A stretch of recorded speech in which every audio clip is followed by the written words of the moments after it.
Senator Lacson is frustrated. He's not stressed. Sanay sa stress yun eh. Yeah. Pero ang nakikita niya, frustrated because nag-hearing siya, may umaangal. Bakit nag-hearing? Pag hindi siya nag-hearing, may umaangal. Ba't hindi nag-hearing? Ano ba talaga?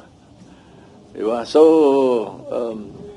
and then I think the way he ran the Blue Ribbon Committee hearings were very good.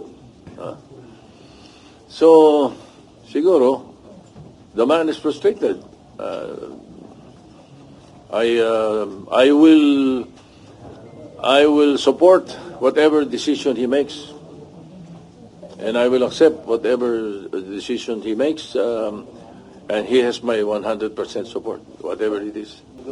Sir, meron po kasi mga nagko-comment na kaya raw po aalis si Senator Ping is para hindi na ma-unstabilize yung pong, ma-destabilize yung pong Senate leadership, na meron daw pong namumungko, parang siya na lang daw yung sacrifice dahil maraming hindi masaya daw dun sa pagpapatakbo niya ng Blue Ribbon.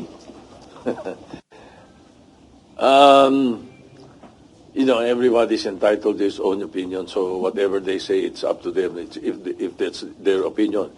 But as far as I'm concerned, and my opinion is, the Senate is stable, both majority and minority.